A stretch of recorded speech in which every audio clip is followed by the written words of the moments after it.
And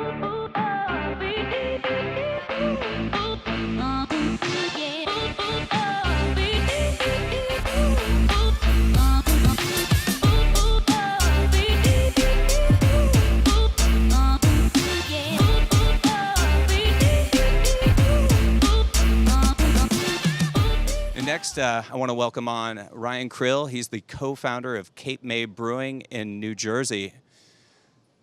Hey, Ryan. Howdy. How's it going, man? I'm doing really well. How are you? Good. Good to see you. It's been 14 hours or so. If that. I'm supposed to ask you, did you fly here? I did fly, but I didn't fly myself. I flew commercial this time. It's a bit far to be going all the way across the country in a little putt-putt. Tell me a little bit about that. You've got your own plane? Is that my understanding, or you're looking at buying them?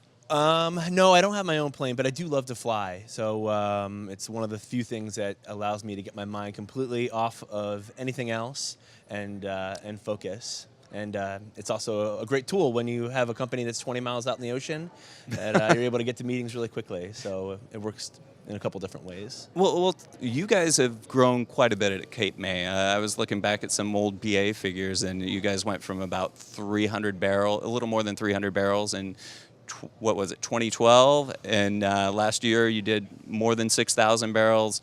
This year, what are you on pace to do?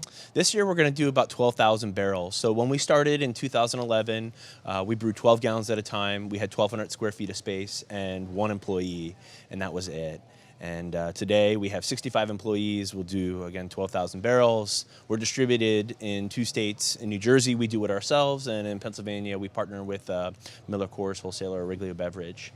And I'd say we're doing okay. Yeah, it sounds like you guys are building something. Tell me a little bit about that growth strategy. How do you want to do it?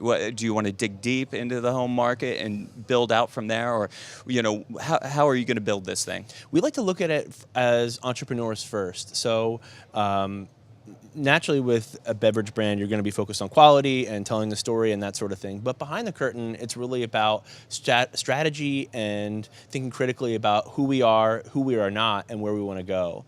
So when we started, it was really just naive ambition, and we thought, what's the worst that would happen if we started a brewery? And then we had to really put our big boy pants on and say, all right, let's take this serious, and how do we grow this thing up? So what started as just self-distribution through a minivan that was gifted to us through my partner's mom has now grown to a fleet of 10 trucks. And for us, it's really important to be deep in our market. So right now, we're really only self-distributed in the southern half of New Jersey, which is the least populated portion of the state. And we're slowly working our way up north, but it's really important that we penetrate in every point of distribution that we can before moving up the road.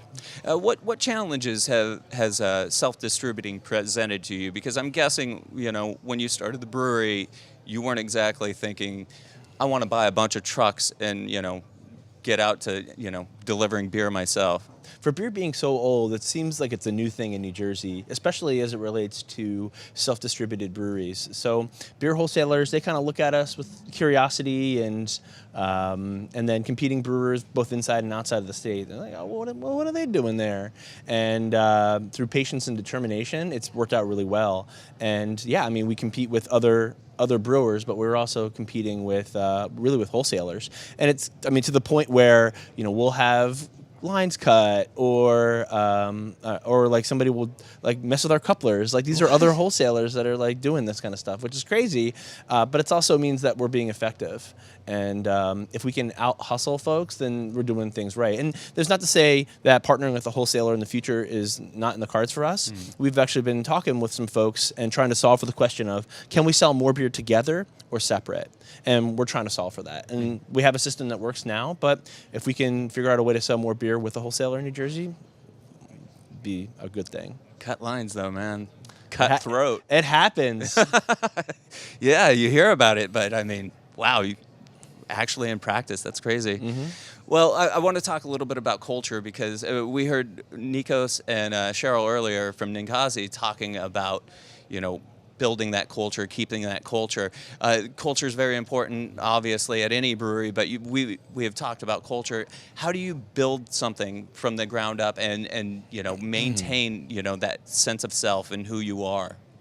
It's funny for us. It started about two to 3 years ago when we started getting a lot more people on board, and so we had to sit down and really start looking about who we are and where we want to go and what we're about.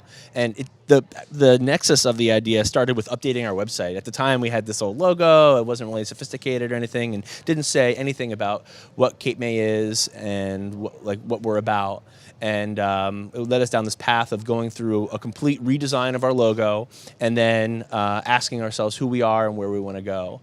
And what became of that is updating our mission, vision, purpose, and values. And we communicate that to all 65 of our team members. And that's my job as the CEO, is to maintain that vision and make sure that all of our other team members have that vision. And so we have 7 core values that speak to our purpose, and our purpose at Cape May Brewery is to build a brewery that makes us proud. Mm-hmm. And we say that because everyone who works with us is an entrepreneur, like whether they like it or not. Like, we're all in a small boat together, and we all have one mission.